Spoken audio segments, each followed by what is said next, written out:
Hello, and welcome to part 2 of my totally unhinged breakdown of My Lethal Man. If you didn't watch part 1, please go do that. Otherwise, none of this is going to make any sense. We've got some new players on the board for part 2, and by new players, I mean one new player, Zhang Caishuan, who is Zhang Xingyan's maternal aunt. There's a bit of overlap here now. We got this line. We've got this line. I had to move some stuff around.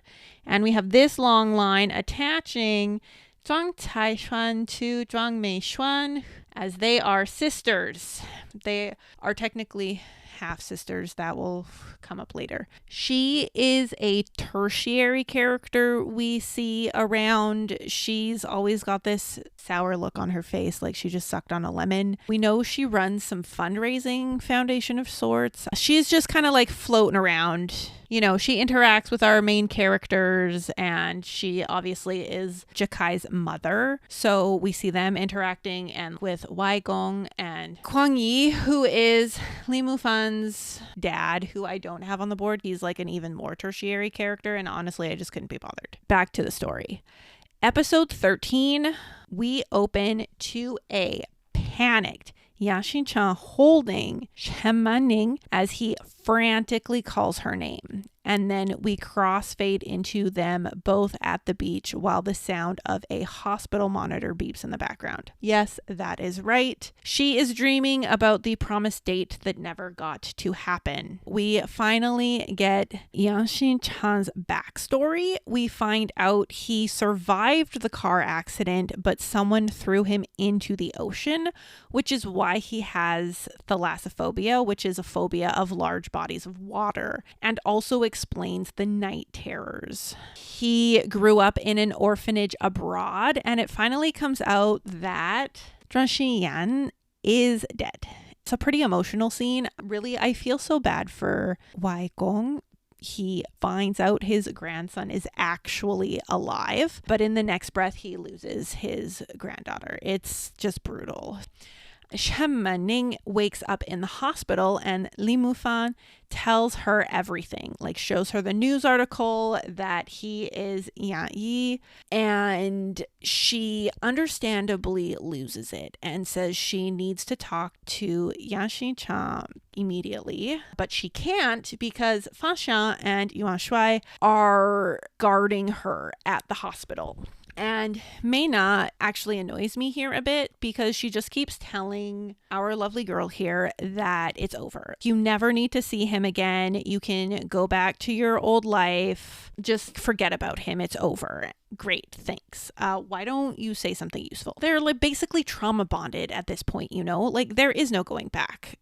Well, come on. So eventually she begs Meina to help her escape so she can go see Yaxin-chan one more time. They have a funeral procession for Zhang Xingyan, and then Shen Manning and Yaxin-chan finally meet somewhat randomly in the street. Yaxin-chan, clearly emotional seeing her again, reels himself in. At this point, he is in deep, guys.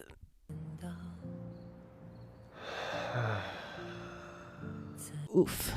Shen Manning is kinda a wreck, like not sobbing, but it's another role reversal. So when he tries to get close to her, she pushes him away.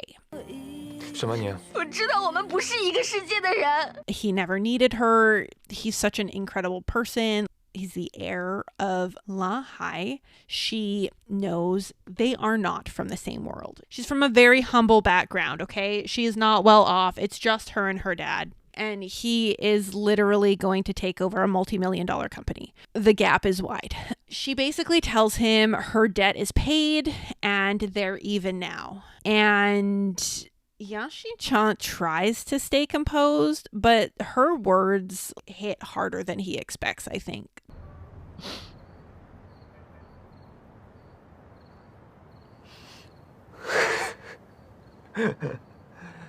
Because, I mean, he trusted her. He found comfort in her, and now he's alone again. She gives the engagement ring back, and she bites his finger, and then she runs into the rain. Those who have seen Chinese dramas will understand the biting. Those who have not, it's just a thing. So in this instance, I would interpret the bite as an expression of frustration, but also with the express purpose of leaving a mark he will remember. At this point, like, she runs off. It is just absolutely pissing rain. Yashin Cha, he seems gutted, to be honest. He literally just stands there soaked in the rain, holding the ring. I don't know what he was hoping for. Not that, though. And really, he waited too long to tell her. It's such a good scene, but so hard to watch. So she loses the person she loves. He loses the one person he finally trusts. Just fucking gutted, guys. So a few significant things happen now. We see Yashin Cha have another night terror, except this time he does not have Shemaning to guide him back. When he goes back to Lahai as Ya Yi, his appearance has fully reverted back to pre-Shemaning era.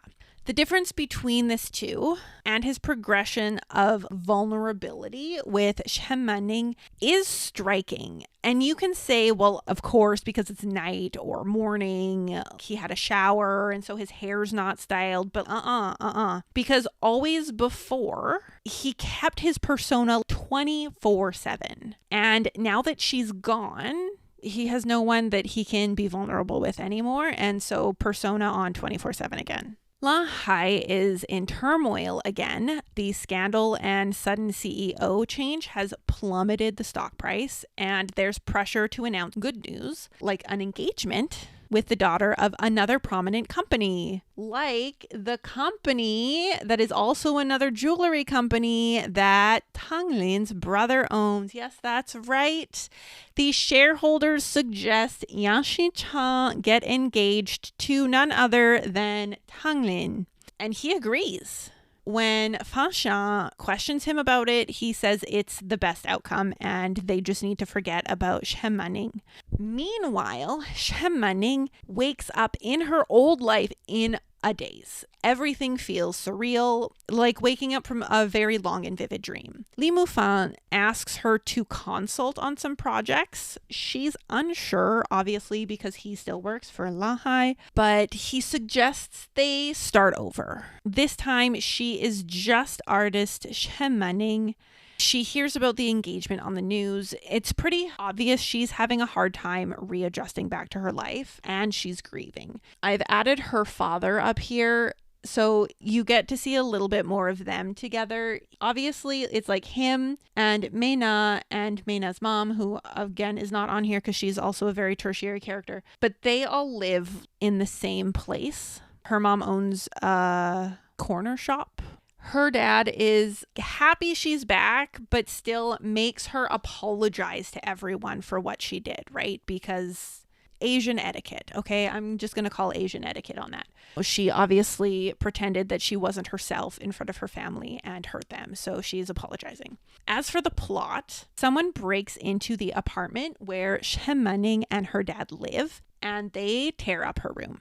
She catches them in the act and follows after them. Because, of course she does. She's our hero. She's used to being in the fray. She's in the crocodile pool still, in her mind. So she sends Meina a voice memo and says what she's doing, and if she doesn't hear anything from her in 15 minutes, to send someone to help her. Good thing, because our girl walks straight into a trap. She gets locked in the back of a freight truck transporting food. She tries to call Meina, but can't get a signal inside the truck. It's all metal. Meanwhile, Meina can't get a hold of Shemaning anymore and does what she was told. She tries to find Fan Xiang because they kind of have a backstory going on. She's going to find the person she trusts, which is him. But instead, she finds Yashin Cha. In her effort, she just basically barges into the CEO office. Yashin Cha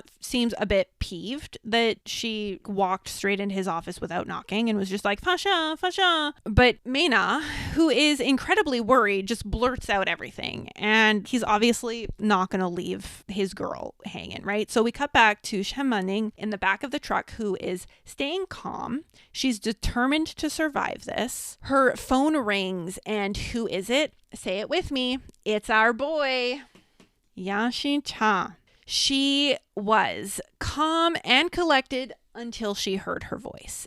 If you know, you know. He tells her to share her location with him, to stay calm, and that he's coming to save her. He is calm with her on the phone, like vocally, but his demeanor is absolutely not calm. He is panicking again. So the driver gets distracted by his phone and swerves into the other lane. He makes a hard right, then another hard left to correct, and basically plows directly into another red truck. Shemaning goes flying as the truck spins out on the road. So several cars collide with the barriers as they try to swerve out of the way of those two trucks. The construction workers that are on the bridge hightail it out of there. It's absolute fucking chaos on this bridge right now. A car hits the side of the truck with such force, it does another spin and the back door flies open. A black car hits just the right angle and goes airborne, headed directly for the truck Shemaning is in. It hits the side, the truck spins, Manning is thrown out the back door, across the construction platform and over the ledge.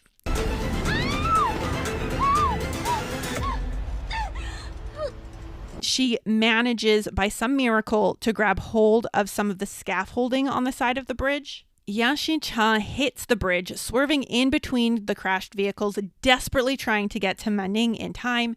She calls his name, and he is fucking running, guys.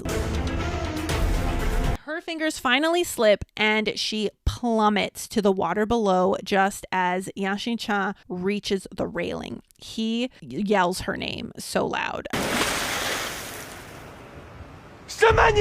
But she is already gone below the water. He jumps onto the construction platform and stares at the water below. Obviously, the civilians around are thinking that he's about to jump. They're like, bro, like, get off. Bro's got thalassophobia, okay? He's staring at this large body of water and he is fucking panicking, okay? But the panic is not for Manya, but it is the fear, right? It is his PTSD of being in large bodies of water. His head starts to spin, the sound of his pounding heartbeat thumping in his ears. He is caught in a flashback. He is back in the water, but now is not the time for panic. He closes his eyes. He takes a deep breath. He calms all of those emotions swirling around inside of him. He runs for the edge and he fucking jumps to the water below. By sheer force of will, this man gets his love out of the water and to the nearby beach before collapsing in the sand, despite being in a full-blown panic attack, I might add. Okay, so the scene is actually super impactful for a number of reasons. The adrenaline that kicks in during a panic attack or like PTSD episode, honestly, it hits you differently.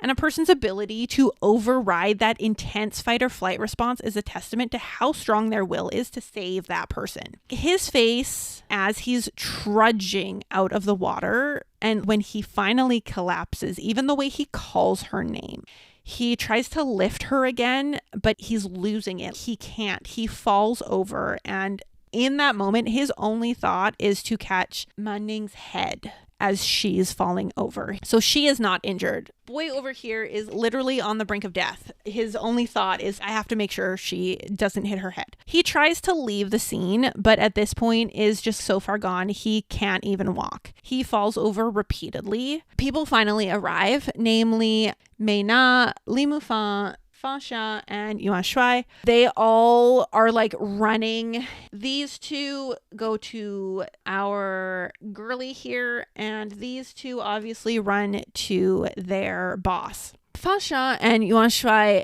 their reaction in this moment really signals the depths of their relationship as well. Fasha gets Yashin Cha onto Yuan Shui's back. You can tell they immediately go into action and know exactly what to do. So it makes it seem like this is not the first time dealing with one of his panic attacks. So he wakes up in the hospital and Tanglin is there, and he very obviously doesn't give two shits about her and repeatedly tells her to leave. She asks why he would jump into the water when he has a phobia, and he says it has nothing to do with her, but she won't let it go because it's Tanglin, like she doesn't let anything go. So she keeps asking like why he would do it and basically saying that he's a fucking idiot. And his response, honestly, it hits. It hits so hard. He says, I wanted to save her. She's like, in order to save her, you would even give up your own life? She doesn't understand this at this point in her character development. She does not understand. And he says, there is always someone in this world who is more important than your own life. It just fucking hits so hard. So just like Shemaning ate the mango, Yanshin Cha jumped into the ocean. We jump to Shemaning, who is awake now. Li Mufan is there. She asks if someone saved her because she was sure she heard someone call her name.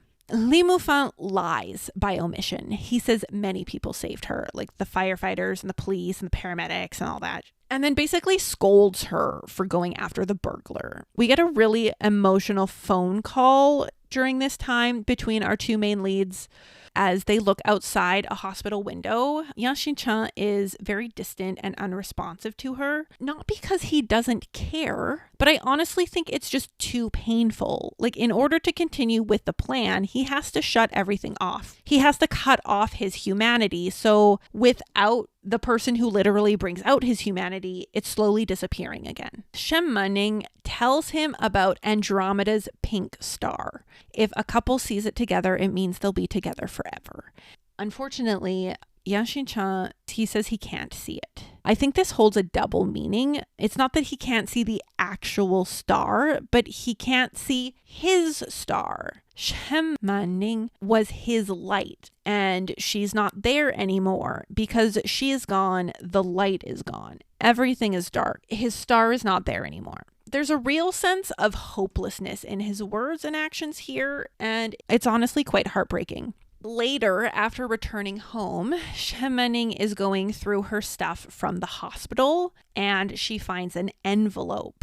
She calls Li Mufan, who is at the engagement ceremony, and really grills him about who saved her that day on the bridge. He gives her the same answer. Lots of people saved you, and then goes into the list or whatever of first responders. And she straight up asks him if it was Yanshin Chan. He still won't give her a straight answer. She just hangs up on him. Fair. She's like, you're not going to tell me. I don't have time for this. So she holds the thing she took from the envelope. And what is it? None other than Yanshin Chan's ring. Ring he wears on his finger. I haven't talked about it, I don't think yet, but anyways, he wears a ring on his index finger, and it was the one that was hiding his scar that showed his identity.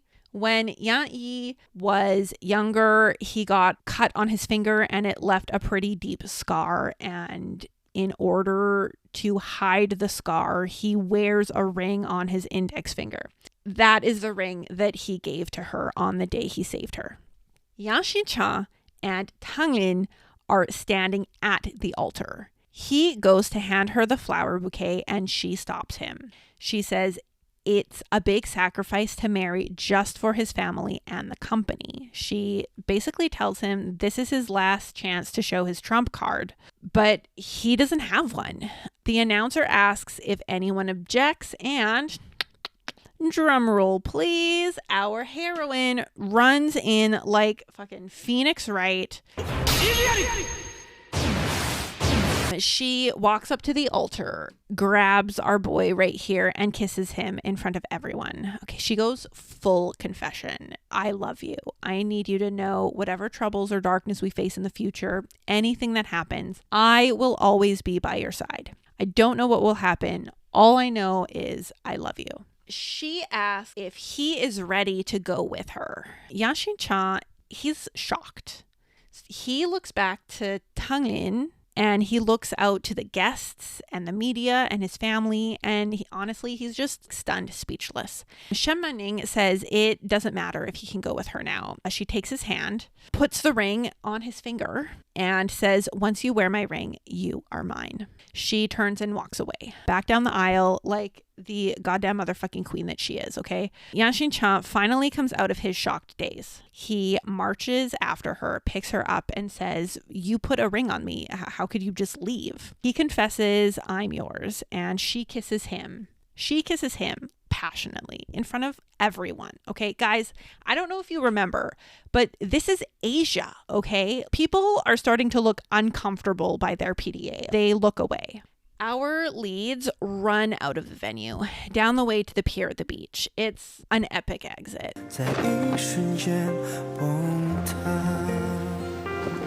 Our boy is continually impressed by our girl. He's like, you're so daring now. You even dare to ruin the wedding.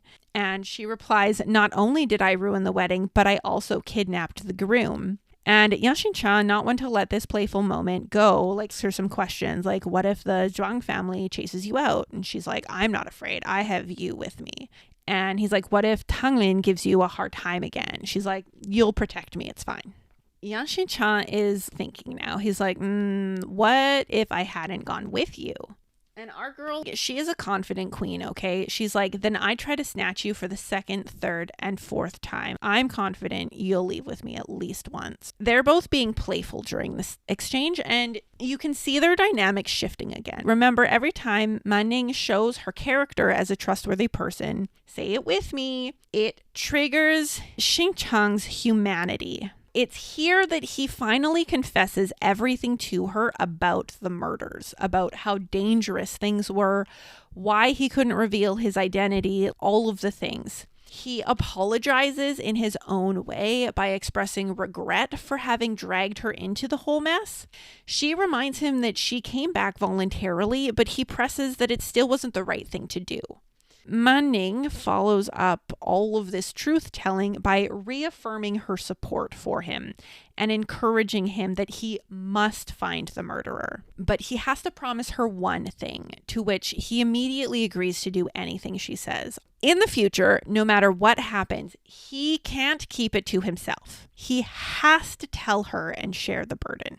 She knows his history. She knows his tendencies. She is reinforcing this for a reason.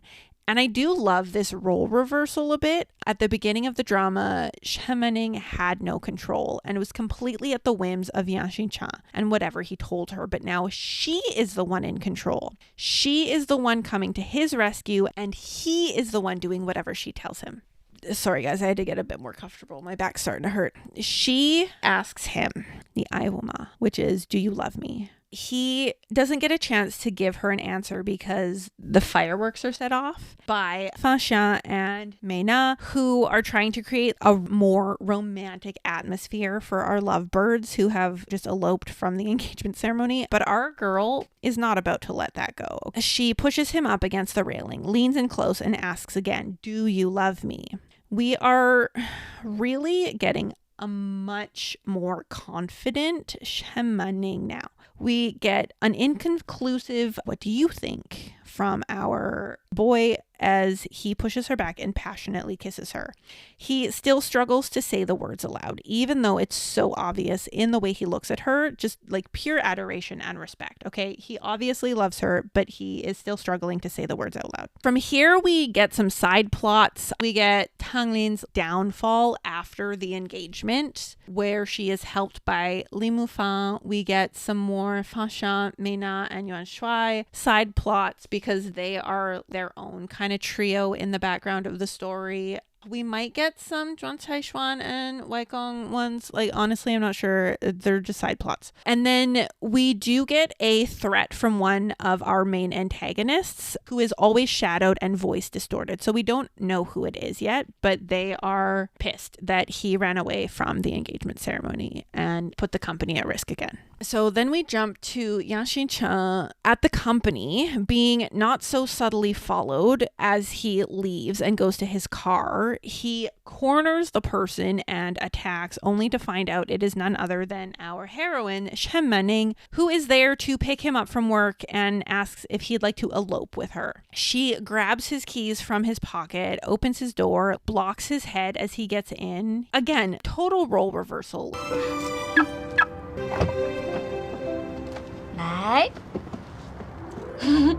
She is the man in this relationship right now, okay? Let's be real. Folks, I'm a boy. He asks if she knows how to drive. She cracks a joke. That's my boy. He seems legitimately worried, and she's just being playful with him. She leans over real close.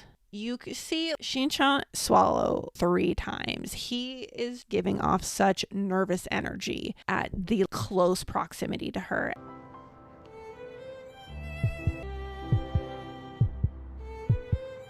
And she smiles and grabs the seatbelt and jokes, then, Mr. Yan, please fasten your seatbelt.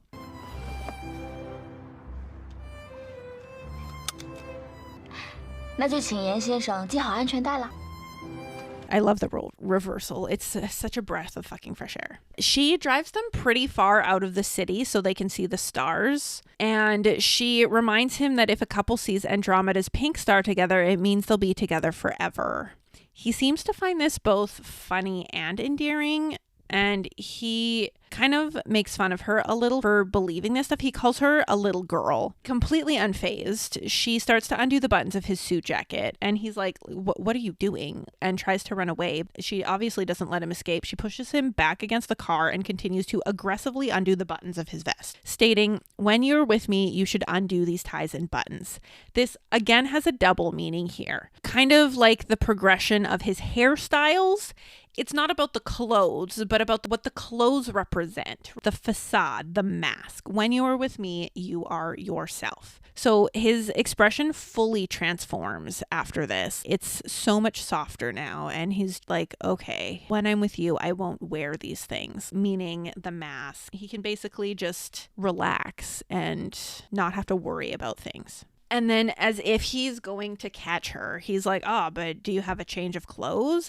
As if our heroine wouldn't. Of course I do, she says. I'm well prepared. So we get more playfulness as he changes. And then another pretty hefty confession from him. He says, all of me is yours from now on. Here we start to see a divide in Yang Xincheng's personality, a chiaroscuro of sorts. This strong contrast between light and dark. The person he is in the world and the person he is with Shen Mening. This is further demonstrated to us when Jakai confronts him at the company about everything going on.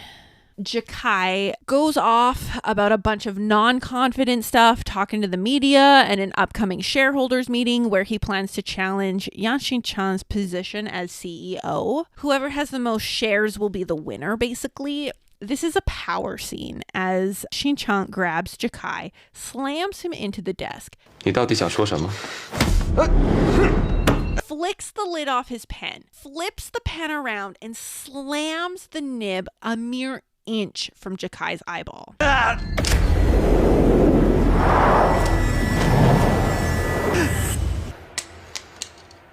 If you mess with one of mine again, I'll teach you what living death means. And we can't leave out 再敢在蓝海一星胡说八道，下一次就是你的眼睛。 It's the delivery. It's the way it's whispered, the menacing glare. We are fully submerged in crocodile-infested waters here. But then, surprise, Shen Mening calls and Jakai answers the phone. And Yang Xincheng goes into freeze mode. You can see the conflict as his worlds collide in this moment. Even though Shen Mening told him not to keep it all to himself, he is still hiding this side. Yang Xincheng, Fan Xiang, and Yuan Shuai step up their investigation efforts now. They are really trying to dig into what happened leading up to Zhuang Xinyan's death. No stone left unturned. Also, someone ransacked Xing Chang's parents' old office. We get more bold actions from our mystery antagonist when, again, people go after Shen Manning. And it was a clip of this very scene that made me want to watch the drama. Good action from our resident anti-hero and some really cute and adorable bits from our heroine who is drunk after meeting a client for work. So again, we get more contrast and more separation as he fights off the would-be attackers and plays a find my car game with a drunk Shen Manning to keep her distracted. Every time she's about to turn around, he brings her away from the chaos happening behind her. Is it realistic that she wouldn't notice them fighting? It's hard to say. She's pretty toasted, but it is a very effective insight into the contrast we're starting to see. This divide or separation Yang Xinchang is trying to desperately keep between his light and dark sides. In episode 18, we learn the reason why Xinyan was kidnapped is because they knew she had their mother's personal seal, the one that was worth 40% of Lan Hai's shares. That brooch that I showed you earlier. Yang Xinchang doesn't want to tell Shen Manning any of this. He finally got her out safely. He wants to keep her as far away from danger as possible. They make a new plan to look for the seal, keep an eye on Jakai and his lackey like Dayang, and also keep Shen Manning safe. Again, really, really reinforcing his absolute desperate need to keep light and dark separated. Next, all their investigations have paid off because they learn that Dayang, Jakai's lackey, entered the country right before Zhuang Xingyan's death. So this confirms that they knew she had the personal seal and kidnapped her in an effort to steal it. But Shen Manning messed it up. And it's now put a target on her back because they think she still has the seal. So despite all of Yang Xincheng's effort to hide things from her, Shen Manning is too smart. Come on. So she gets suspicious when he skips work using the excuse of the date, and then she doesn't go missing, but he can't find her for a hot minute, and he gets a little too anxious when he can't find her. So now the wheels in her head are spinning. She's like, you need to tell me what's going on. Like, this is not, I can tell that something's up. And he just tries to play it off. Everything culminates when he drops her home and they see a masked man leaving with her backpack. She says it's the same thief as before. Not skipping a beat, Yang Xinchang speeds off after him. Tang Lin shows up at Shen Manning's house for unrelated things, like something completely different, but it's obviously clouded by what just happened, and we actually get to see them collaborate together for the first time to follow Yang Xinchang as he chases the thief. So they end up at a shipping container yard, junkyard. Not sure how practical it is, but it does make for a great chase scene. I will insert some clips here.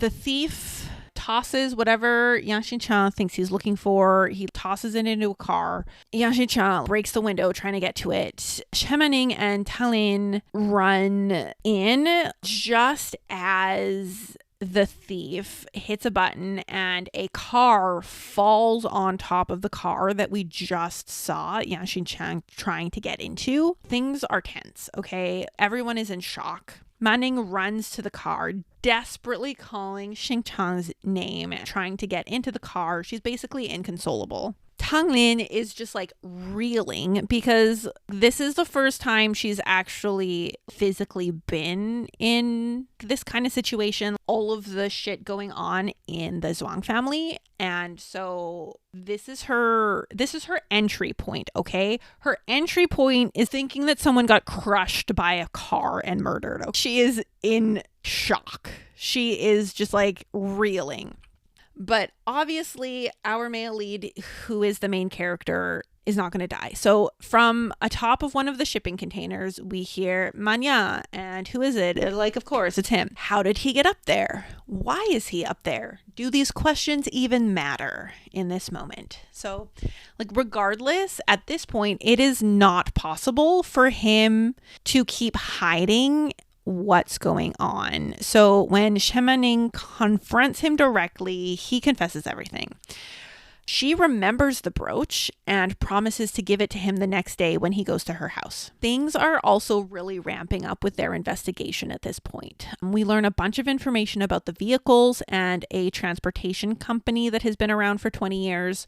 We also learn about a money transaction that happened and a sum of money that was deposited to a Jiang Min. We are shown a photo of a man wearing a ball cap who accessed the account but didn't touch the money. This man looks very familiar. We crossfade to, yes, that is correct, Shemaning's father, who walks in on her looking for the brooch. When she mentions the brooch, he has a very strange reaction. He reaches into his pocket and takes out the brooch. He seems to contemplate something before finally giving it to her. We are all suspicious now. Yang Xincheng goes to Shemaning's house. He will stay for dinner and meet her dad. They have another sweet moment because she bought him a new tie. When asked about it, she somewhat embarrassingly confesses the sales lady said if a girlfriend personally puts a tie on her boyfriend, he will be forever in her grasp. He again seems to find this cute or endearing, but this time he asks her why she believes all this, like Andromeda Star, the tie thing. She puts the tie around his neck and pulls and leans close and says, "Because I love you." And then she gets confused trying to put it on. He has to help her. There's, again, more lens flares than a fucking J.J. Abrams film. It's all very cute and sweet. We jump back to Shemaning's dad, who was looking through an old photo album. He got a text, "Bring me the brooch, otherwise the incident from 17 years ago, ... Just like ends in an ellipsis. There's a knock at the door. It's our two leads. Her dad, not impressed.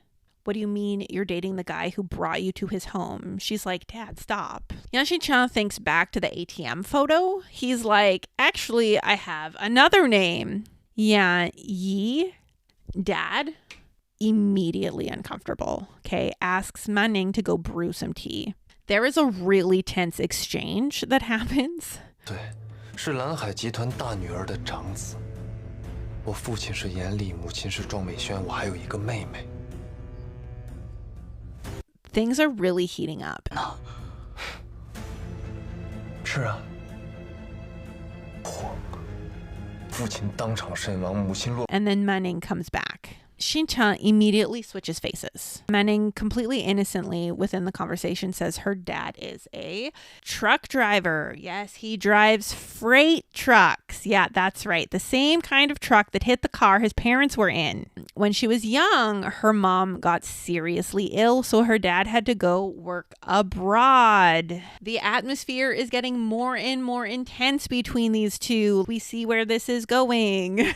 And Shemanning continues to talk, completely oblivious and unaware of the quiet dissonance building between the two men in her life. So she picks up on Yang Xincheng's discomfort, and he says it's because he missed lunch and is hungry. So she goes out to get some snacks. Yang Xincheng continues. Finally, he asks about Shemaning's mother. Her name, yes, you guessed it, it is Jiang Min. Shemaning's dad starts to tell his story. What he was asked to do, just bump into a car for some insurance money. He didn't know there was a family in the car. Yang Xincheng, he's fucking losing it. He is seconds away from a full-blown meltdown. He leaves the house just as Shemanning is coming back. She can obviously tell something happened between the two. She asks if her dad is okay and then runs after Yang Xincha. She's asking him questions like whatever's going on, they can work through it together. His overly calm exterior really betrays the turmoil he's feeling underneath. Whenever he is really emotional, he internalizes it all and he just like shuts everything on the outside off. So you can tell that he's just he doesn't know what to do. So he just says, let's break up. 我说分手吧。 And obviously, she's like, what? Is this a test? Are you asking me to choose between you and my dad? I can't give you an answer right now. She takes the steps toward him and he doesn't just step back. He fucking recoils, guys. A reasonable explanation, not an avoidance or a lie. She won't accept that he fell in love with someone else. So what does he say? He's like, well, I was using you. And he takes the brooch. And she's like, do you think I'm stupid? I said I wouldn't accept such excuses. Why are you using this to break up with me? She's basically calling his bullshit, but Yang Xincha is desperate for her to never know the truth about her dad. She can never know what he did. So he pulls the trigger on the gun he still has left and he says, I never loved you. 我不爱你. Hasn't she realized since she snatched him back, he's never told her he loves her? If a man truly loves you, he won't evade your love confessions and he wouldn't refuse to give you an answer unless he doesn't love you. And he actually gets really vicious here, yelling. 沈曼宁，我不爱你。 She bites him again, this time on the lip, and he really deserves it this time. He deserves it. Good on you, girl. Fucking, and yeah, she leaves a mark. She tells him, you have to remember what you said today. I won't forgive you for the rest of my life.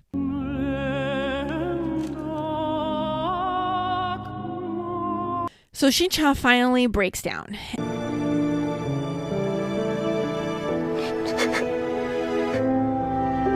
And now we finally see the culmination of the divide he has created. The panic when Jakai answered the phone, or the way he led her away from the attackers, or when he hid the danger of the brooch, right? Now that his dark side has collided with his light side, he pushes her back away from the dark and into the light. And he stays in the dark. I also think Shen Manning doesn't believe him. She knows he's lying.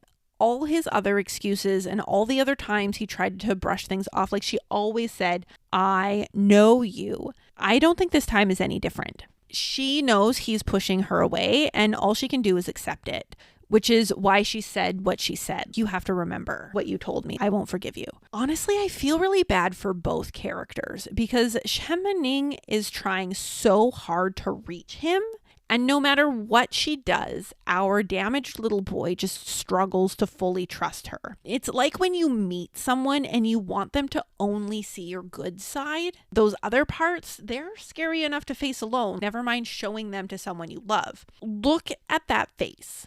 That is not the face of someone who is ready to share the dark parts, okay? As both characters are knee-deep in their ugly cries, we get hit with more bad news. Jakai and Dayang are headed to the company because the shareholder meeting was moved up to that night. Our trio here, they make a plan for the meeting. I know I haven't really talked much about Wai Kong and Tong Tai Shan the aunt, but we get a pretty titular scene here between the two of them. Wai Kong confronts her about the flowers, the ones here in the garden, and asks if she did something to them. She says straight up that she did. He gets angry and goes to hit her, but stops. She gets pissed and is like, why don't you hit me? Hit me until my face is swollen like when I was younger, and then you would lock me up in this greenhouse. She literally just drops it so casually. As a viewer, you're just left reeling like, what? But that's why she hates the greenhouse, why she's sabotaging the greenhouse, why nothing will grow there. She is purposefully killing all the flowers. He asks why she had to ruin the Zhuang family and asks who mistreated her and how. She's accusing him of mistreating her, but then he's asking her who mistreated her. So there's this like conflict now. Who's lying? We don't know. She is his bio daughter, but from an affair. So she basically expresses feeling like an outsider and not part of the family at all. Things heat up in her argument. We learn how she's basically been jealous of her sister the whole time and has always wanted to compete with her for Lahai group, but instead she was forced to do charity work and do shit that basically nobody cares about. Those are her words. Those aren't other people's words. Like, she's the one that says that. So she pushes back Waikong further and further. He's trying to explain stuff, but she doesn't stop yelling. Finally, he slips on the top step and falls. Meanwhile, Jakai meets with the shareholders and asks them to read through the documents he presented carefully. Yang Xinchang enters alone. He tells Fan Xian and Yuan Shui they aren't allowed to enter no matter what. First, it's a closed door shareholder meeting, but this is reaffirming he is on his own. He has always been on his own. Even with his friends, he is still alone. Jakai gets really cocky about whoever has the most shares. Yang Xinchang pulls his trump card, which is his mother's brooch that he just got from Chen Mening, and Jakai basically takes the brooch and throws it. 表哥， The overseas police have issued a death certificate for Zhuang Meishuan because the statute of limitations is now expired on her missing persons case, which makes the brooch useless now that she's dead.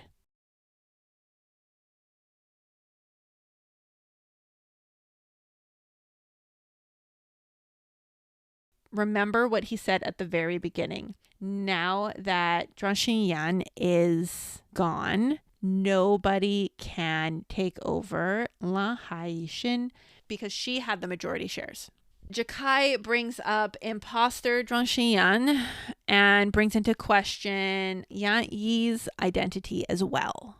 He's basically, again, trying to pull a non-confidence thing so the shareholders will vote him out and vote someone else in who obviously Jakai is hoping will be him, right? Because he is the other grandson of Waikong.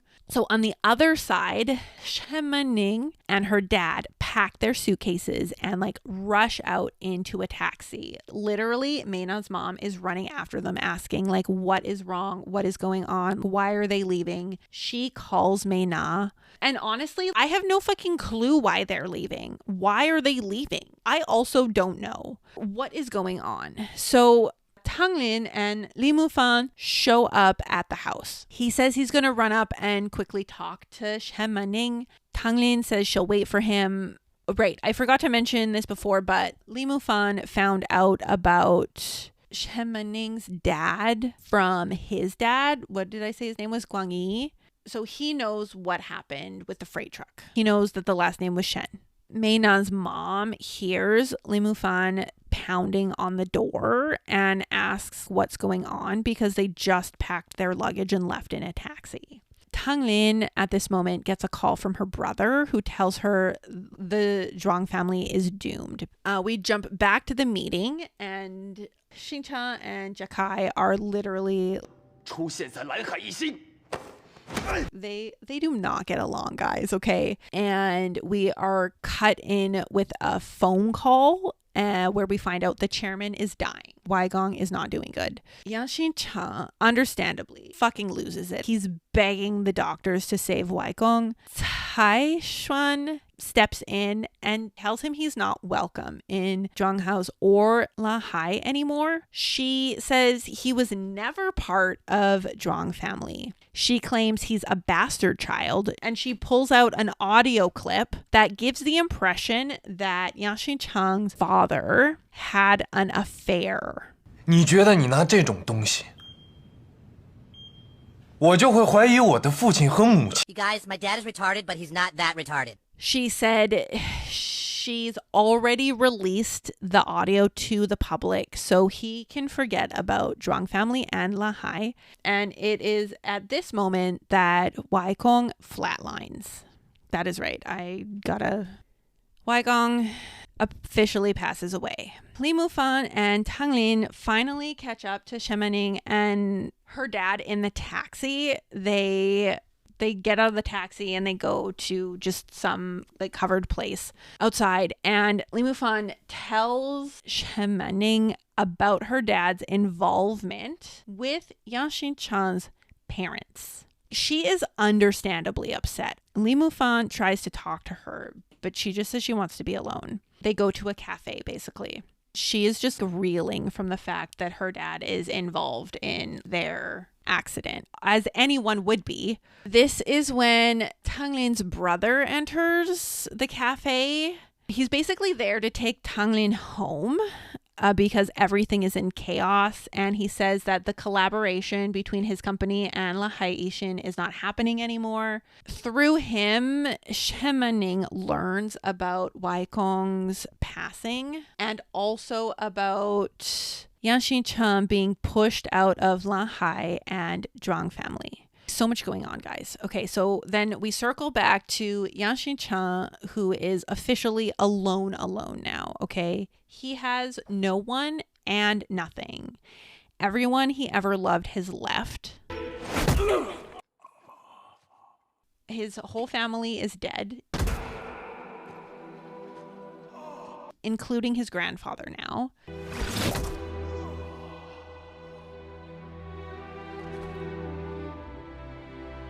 The woman he loves has basically said she will never forgive him. And he's been completely pushed out of the company. He didn't succeed in taking back Lahai, nor did he succeed in destroying it. Like, the plan is in fucking pieces at his feet. Finally, we see all of his grief and sorrow and everything he's been suppressing. It all finally floods to the surface. And in his final moments, he thinks about Shen Mening. Meanwhile, our heroine over here is trying desperately to get a hold of Xincheng, but his phone is turned off, obviously. So everyone is out looking for him right now. Li Mufan reassures her that they'll find him and not to panic. Of course she's going to panic. Obviously, that's not good enough. She says, I need to find him. She literally yells it. 沈曼宁，我要去找他。 She says, I'm the only one who can find him. Just me. 现在只有我能够找到他。 This is true for a couple reasons. Apart from the fact that she's the female lead character, she's also the only one who truly understands Yang Xincheng. When she says, if I find him, he'll come back, she doesn't just mean their physical location, she means mentally and emotionally as well, because of their connection. And she does. It takes a while, but finally, as she's running along near the water, she finds his ring. Yes, the same ring that he gave to her and then she gave to him, and now it's back with her. And then we cut to Yang Xincheng at the water's edge. And it's in this moment, he has fully lost all hope. All his will to live and reasons to survive are all gone at this point. So he just fucking jumps into the water. Shen Mening calls his name and jumps into the water after him. They get him to the hospital and they are trying desperately to revive him. I mean, like, full CPR, paddles. They're really trying desperately to bring him back to life. And obviously, Shen Mening is going through it. She's going through it. So they finally stabilize him, but he's in a coma. In his coma, he's back in his night terror. He's back in his nightmare. I guess I should explain the night terror. So basically, in the night terror, he's in this dark tunnel. And it's like, in one side, it's completely dark, and at the other end, there is a light. And he's just kind of stuck in the middle. And everyone in his life is walking past him, not acknowledging him, and walking into the darkness. And here we really see the final culmination of this night terror, because before it used to be his parents, and then it was his parents and his sister, and now it's his parents and his grandfather. Everybody is leaving him there in the tunnel and going into the dark. So he wakes up completely disoriented, in a complete panic, and basically dissociative state. He is awake, but he is in his nightmare. So the doctors have to sedate him, basically to calm him down. When he finally does wake up, he sees a picture that Manning drew, which is a boy falling into the water and a hand reaching down to him from above. I'll put a photo of it right here so you can see. He walks over to the photo and grabs it and completely breaks down. He falls onto the floor, which is where Manning finds him. They're crying over the picture. She reaches out her hand to him, and this brings us full circle in our role reversal all the way back to episode 1, when Manning was on the hospital floor and Yaxin-chan reaches out his hand to her. So I'll just put another screenshot here so you can see. Here is in episode 1 and here is episode 21. And then in episode 22, we get more beautiful reassurances from our heroine here. She tells Yaxin-chan that she will always be by his side and that no one can get near him or hurt him now because she is there. And during Yaxin-chan's night terror now, there is only Shen Manning's voice telling him not to go and to come with her. In this moment, we finally see his childhood self in the dream leave the darkness and walk towards the light of her voice. So like I was saying, at one end it was dark, at one end it was light. Her voice is coming from the light, so he starts to walk towards the light. It's just so beautiful visually and from a storytelling point of view. We get some more side stories in this episode. I haven't talked about it much, but in the episode after Shen Manning kidnaps the groom, I really started to like Tang Lin and Li Mufan as a blossoming new friendship. Both of their characters really grow over the course of the series. Li Mufan a little, but especially Tang Lin. And by episode 22, they've really come a long way as separate characters, but also as friends. And I really started to ship them here a lot. I might do a little music video dedicated to them in the future if I can find the right song. I really love them right now. I'm shipping them. I'm shipping them pretty hard. So anyways, moving back to the main story, Yaxin-chan has entered a prolonged dissociative state. We see a little in the hospital, but we get an even clearer picture once they return home. And they return to Yaxin-chan's home. He is basically sitting curled up in the living room, completely disengaged. Shen Manning is helping him take medicine. She puts it in his hands, guides his hand to his mouth. Then she has to take the glass of water. She has to put the water to his mouth to drink. Here we see her take his hand and encourages him to express his feelings instead of internalizing everything. She puts her other hand to his face, and we see Yaxin-chan take her hand away from her face, pull his hand from hers, and he just completely disengages here. During his backstory in episode 13, we do get a scene similar when they show his childhood self in the orphanage, where he's sitting on the floor in a curled up position, and he's completely disengaged from what's happening around him, including when people talk directly to him. So not only is this set up as a pattern, but it's also very common in people with childhood trauma. This is probably one of the most realistic portrayals I have seen in a run-of-the-mill Asian drama to a character with childhood trauma who has then experienced extensive stress and re-traumatization in adulthood. And not to get all psychology based on you, but oftentimes in dramas, the characters, they just kind of bounce back, but he does not. He is in a fully dissociative state. He is fully disengaged. He is not able to do anything for himself or take care of himself in this moment. And Shen Manning really steps up to take care of him. In an effort to help him re-engage, Shen Manning messages their group chat and asks if they're friends, if they can all have dinner together, which is Tang Lin, Nei Mufan, Mei Na, Fa Shan, and Yuan Shuai. We basically cut to her setting up a table outside while Yaxin-chan watches from inside. And there is a bouquet of white flowers in the middle of the table that we cut to, which is a seemingly insignificant table decoration, but it actually holds a threefold meaning here.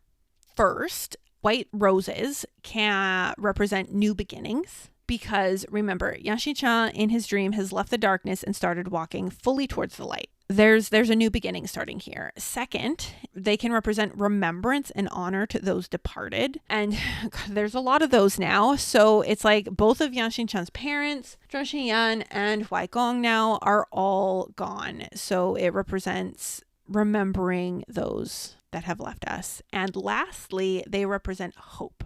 Hope for a brighter future in difficult times, which, I mean, if this isn't difficult times, like... And then we cut to this really beautiful shot of Shen Mening and Yang Xinchang on opposite sides of the glass door to symbolize visually the divide between them. And we get it from a distance as she's by the table, and then she walks up to the door. And she is trying desperately to reach him, but there is still a barrier between them that she can't get past. And here we see her knock on the glass and you can hear the hollow echo. It's really beautiful cinematography in my opinion, and even more poignant when you realize the door right beside them is open. And then we get the dinner scene, and I feel like this is one of the most underrated episodes of the series. Shen Mening walks out with Yang Xinchang, who is just letting her lead him. She apologizes for keeping everyone waiting. We don't know why it took so long, but we kind of have an idea, you know? So everyone cheers their drink, kanpai, and they interact and talk as if it's any other dinner between friends. Yang Xinchang is there in the background. He is disengaged, but still being included in the only way his friends really know how. And they start talking about the design competition, and Shen Mening takes Yang Xinchang's hand, which prompts a response from him. He looks down at their hands, like intertwined. She comments that she wants to stay with him during this time, and maybe she'll enter the design competition next time. There's a bit of a pause, but like a quiet understanding, and then Meina clears her throat and Yang Xinchang engages with the sound by looking over at her. These are very subtle, but you can see the progression from him being completely disengaged and unresponsive to now showing a response, even if it's small. At one point, Shen Mening asks if he's tired, and he shakes his head no. 累不累？ We're seeing the progression. Slowly, everyone kind of trickles away until only Tanglin and Li Mufan are sitting at the table together. We get a really great scene that shows especially Tanglin's character growth over the series. And we get this really beautiful line from her. She says, "Life is vast and the world is broad. Rather than letting yourself sink into despair, why not raise your head and see the world and look at your own life? That's when you'll really discover as you keep moving forward. Perhaps you'll see a different view and meet a different person and a different life." You really see her growth as a person, going from when all she cared about was stealing Yang Xinchang away from Shen Mening at any cost, and her basically like bullying our poor girl, trying to get her to crack and exposed as a fraud. And now she's finally able to let things go and move on. And she's able to have a different perspective. She's able to see a different perspective because she's stepped back and grown. These two, they smile a bit awkwardly at each other. And for the first time, we feel a bit of tension between them. The good kind, of course. And then we get this really adoring look as Tanglin glances over at Li Mufan.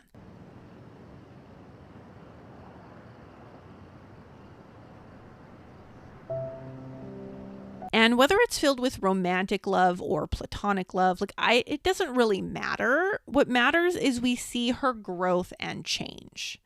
I ended up really loving her character by the end. Shen Mening goes to find a jacket for Yang Xinchang, But when she comes back, he isn't there. And she sees a message on his phone about Wai Gong's funeral and another change of ownership at Lahai. So she goes looking for him. She finds him in the yard, standing beneath a tree covered in fairy lights. She back hugs him and asks, "What are you thinking about?" And he actually answers her, like with words. And you can tell she's initially surprised, but also kind of relieved. She tells him everything is in the past now, and Yang Xinchen expresses uncertainty if it really is. He waited so long. He prepared and planned everything. He was so confident he could do it all and get everything he wanted. But in the end, everything he wanted to protect, everything is gone. Shen Mening struggles to respond at first, but when she does, it's another role reversal. She tells him, "None of this is your fault." So we see Yang Xinchen experiencing some survivor's guilt here. And it's reminiscent when Shen Mening was feeling similarly about Zhuang Xinyan, and Yang Xinchen said it wasn't her fault. Obviously, our heroine is having none of this guilt business. She first acknowledges that Wai Gong's funeral was a traumatic event for him. She understands that. And then she reminds him that he is still surrounded by many people. She starts listing friends and reinforcing that he didn't lose everything. He still has her. At this point, he completely breaks down and just like sobs on her shoulder. And she asks him a very important question here. Are you sure you want to stay silent and defeated? You really get the sense that she will accept either answer, but doesn't want him to have any regrets. She goes into a very end game speech here where she asks if he's really going to give up fighting. Like, is he really going to hand over Zhuang family and Lahai to someone else? Because when she came back to fight with him, she didn't think he would ever give up. She always thought he was a very strong person like Zhuang Xinyan and would keep fighting for the truth and to find the real culprit behind the murders. It's a real hype speech. And then we get his response. Shen Mening, I love you. 我爱你。 Guys, full stop. Sound the alarm. It finally happened. This is both the most organic and best placed confession within the story. All those times when she asked, "Do you love me?" and he'd answer, "What do you think?" We knew the answer, okay? Like, sure. Of course he did. But would it have had the same impact, the same weight as it does here? No. He is again left speechless and in awe of her, and we get an absolutely beautiful confession from him here. First, he never thought he would ever meet a girl like her. And second, he never imagined he could have this kind of love. He never thought he could love anyone. 我以为我不会爱任何人了，但是沈曼宁，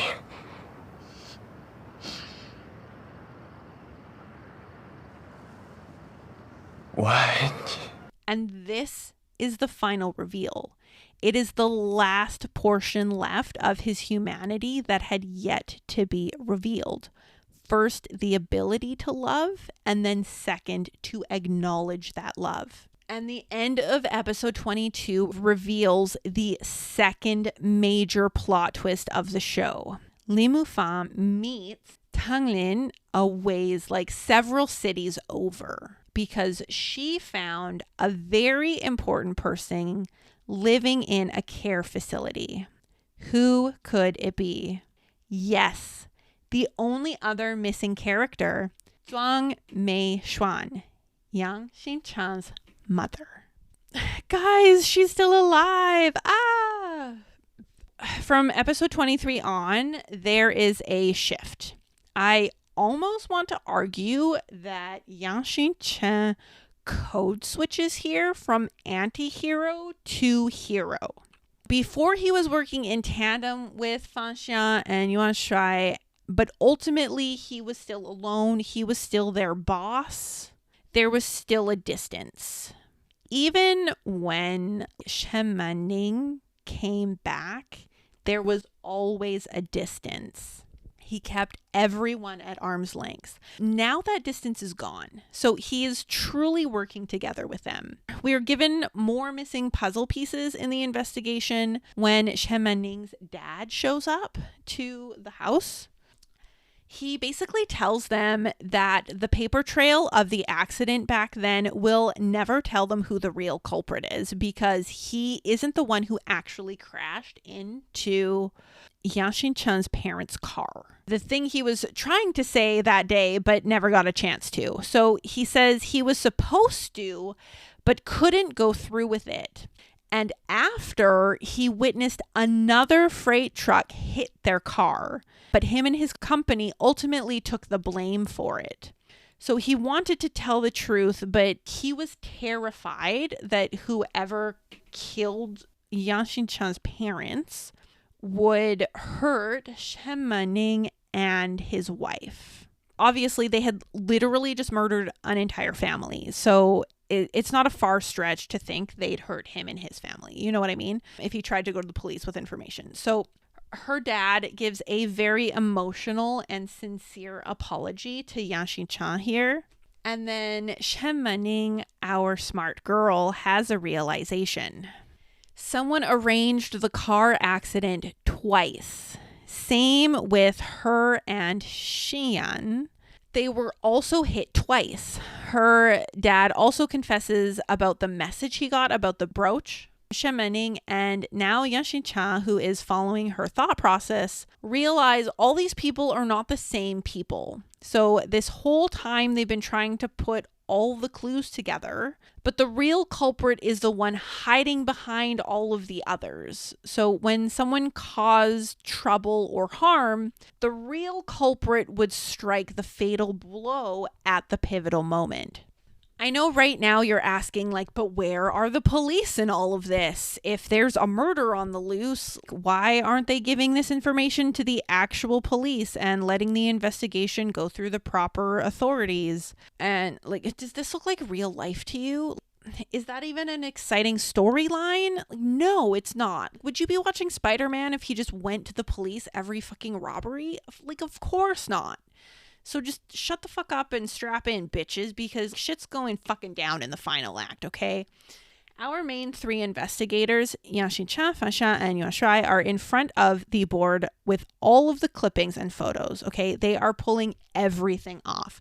They are dismantling literal years of information gathering. And what are we left with? That's right. We are left with one name, a single player, the one who has been hiding behind the scenes the entire time. Zhang Caishuan.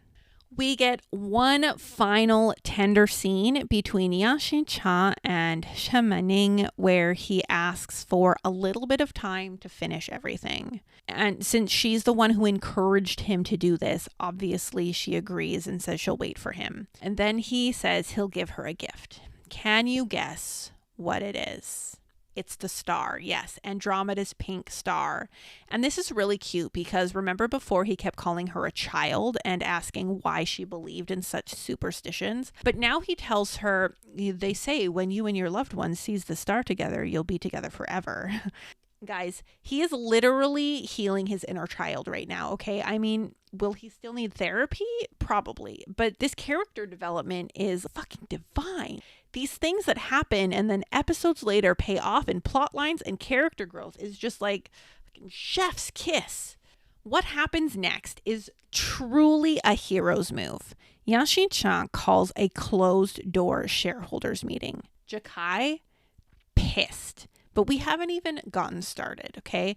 Yang Xincheng, why, he's at the head of the table. He spins around in his chair playing it so fucking cool. He slides the folder over that holds the acquisition paperwork because our boy doesn't mess around, okay? He bought all of Lanhai's stocks on the public market, okay? Majority shareholder in the company. Why? That's Yang Xincheng. Jakai is now visibly confused because where the fuck did he get all that money? Bitch, please. His response is, 你当我这么多年在外面是混日子 Our boy doesn't need the company to live a good life, okay? He's doing just fine. His bank account is multiple digits. Anyways, Tang Lin's brother shows up long enough to pick up his joint declaration agreement. Yeah, that collaboration. Oh yeah, baby, it's back on. Now Jakai is really pissed, but it's okay. You know what? He's like, I'll bestow you Lahai Ishin to you. You can have it. But the House of Zhuang don't even think about coming back.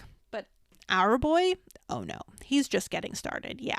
His cool demeanor slips ever so slightly when Jakai and Dayang, they try to leave.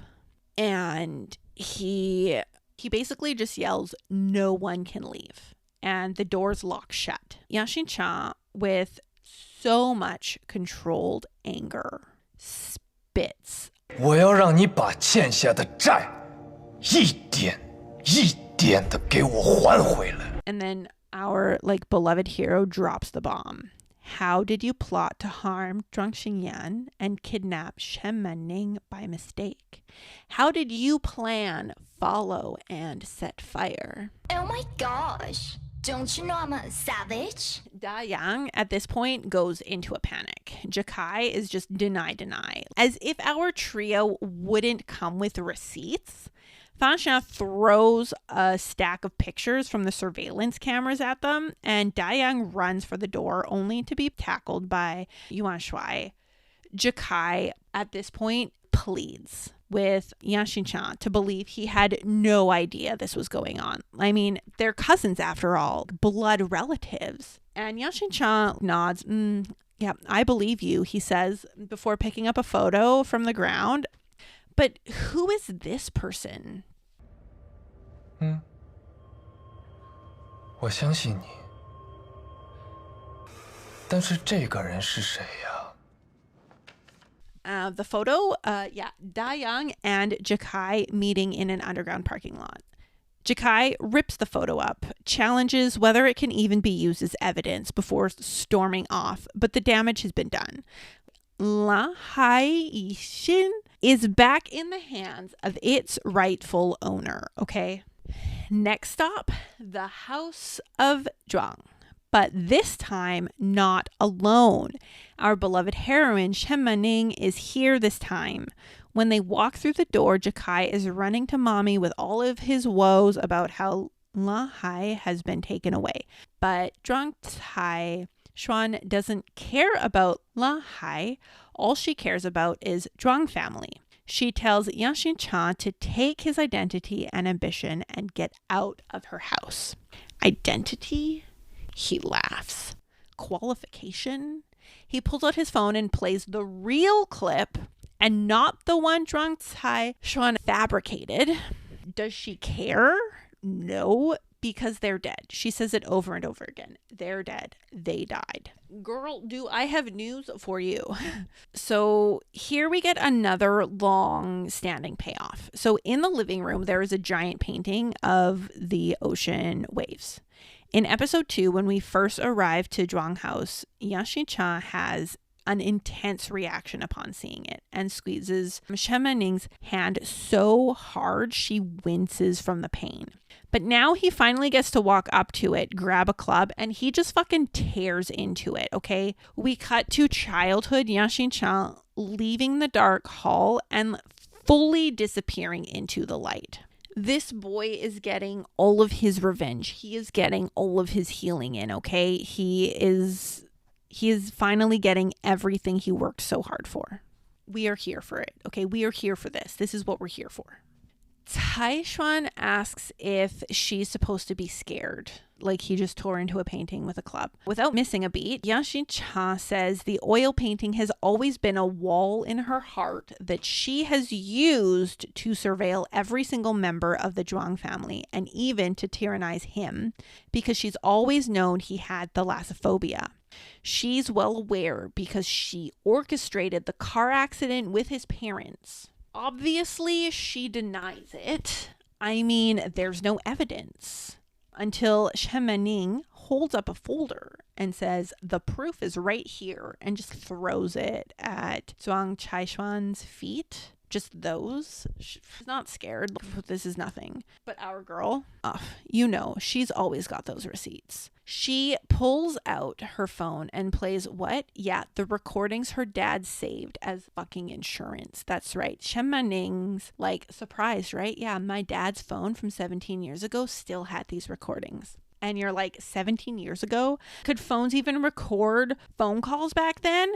And were they even available in China?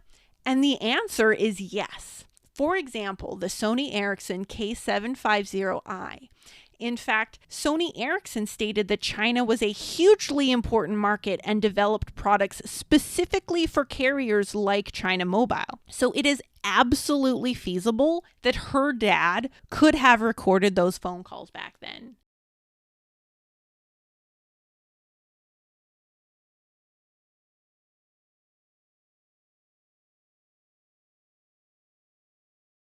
Just saying. Also, suspension of disbelief gone, okay? Anyways, now, she's not about to start confessing to anything, right? But Shemaning, yeah, that's right. She takes fucking names, this girl, okay? She is our queen. Because she was also a witness to Zhuang Xingyan's accident and knows it was also a secondary impact.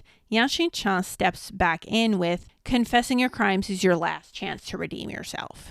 And finally, we hear from Lin Guangyi, Lin Mufan's dad, the one who was Weigong's right-hand man all these years, the ones whose photo that I didn't print just for this scene. He urges Zhuang Taishuan to admit her wrongdoings. He says it was the last word from the chairman before he died. And now you're like, what? Guys, they play a fucking video of Weigong where he confesses to knowing this whole time that she was the fucking murderer. But he concealed it for selfish reasons because he didn't want to lose both daughters. Are you fucking kidding me? He says he was waiting this whole time for her to confess, but she didn't. And he expresses regret and says he was wrong in the end because all he ended up doing was encouraging her misguided behavior. Oh my God. Be so fucking for real, guys. Okay, so Taishuan finally cracks. She throws a glass at Lin.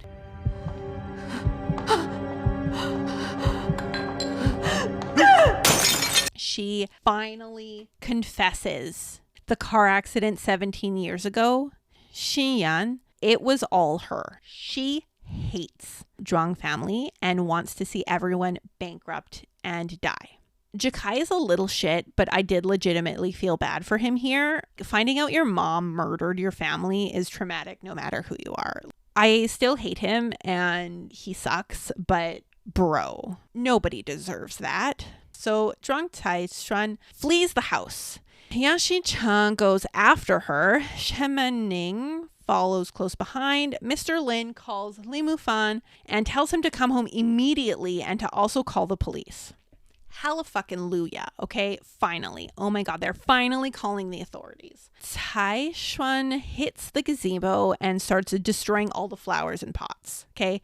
Meanwhile, the rest of the posse arrive at the house finally. This includes Lin Mufan, Tang Lin, Fa Xian, and Yuan Shuai. We learn more about Zhuang Meishuan's circumstances and that it was actually Tang Lin's brother who found her. Originally after the accident, she was thrown into the ocean and was found by the locals, but she had no memory of what happened. That's how she basically ended up in the care home. Yang Xingchen and Shemanning confront Zhuang Taishuan in the gazebo greenhouse. She's not just tossing things on the ground now, but also at Xingchen. Maning charges at Taishuan to try and stop her, but that backfires. So after like a tense minute of having a garden trowel shoved at her neck, Yuan Shuai sneaks up behind and intercepts, allowing Yang Xingchen to pull Shen Maning to safety. From behind, now they hear a voice. It is Mei Xuan. Yang Xingchen fucking shocked, okay? Taishuan in complete disbelief, okay? This is the beginning of several emotional reunions. You can tell Yang Xin-chan is reeling from the revelation that his mom is actually alive. He immediately starts to cry. Mei Xuan isn't really all there, so she's just talking to Cai Xuan as if it hasn't been 17 years. And because she's so oblivious, she just drops bomb after bomb. Their true feelings for her, how their dad started a new company specifically for her, about her place within Zhuang family. Cai Xuan has one final outburst where Mei Xuan just rounds her up in a big ol' hug, and Cai Xuan just absolutely fucking loses it. Like, she fully breaks down sobbing. After, Mei Xuan is sitting on a bench in the garden, and Yang Xin-chan kneels in front of her, and you can tell, like, she recognizes him. Of course, like a mother will always. He lays his head in her lap, and she pets his hair as sirens sound in the background, just to remind us that, yes, they did call the police, don't worry. So I feel like this is another expression of healing for Yang Xin-chan's inner child. When you're young, at the end of a long day, you would lay your head in your mom's lap and she would comfort you. Here, he's finally hit the end of his journey. For the last 17 years, he's been on his own. He's tired, he needs rest, he needs comfort. So what does he do? He comes home, he lays his head in his mom's lap, and she comforts him, as if everything was just a bad dream or a long, hard day. It is finally over. In the last 10 minutes of the series, we are introduced to the new president of Lanhai Yixin, none other than Tang Lin's brother. Yes. Is Yang Xin-chan still the majority shareholder? We don't know. Honestly, it's not important at this point. Whether he is or not, he's not working at the company. Lin Mufan meets Tang Lin, and it's implied perhaps there's a budding romance in their future. I told ya. But yeah, like I really ship them. They're so cute by the end. I skipped over the whole triangle that was Meina, Fanxian, and Yuan Shuai because it really didn't have anything to do with the plot. But you do get the conclusion to their side story here as well. And then we jump back to our lead couple who are in the gazebo, flowers in full bloom in every corner. This being symbolic, right? The gazebo was Mei Xuan's rose garden. After she went missing, nothing grew there, no matter how hard anyone tried.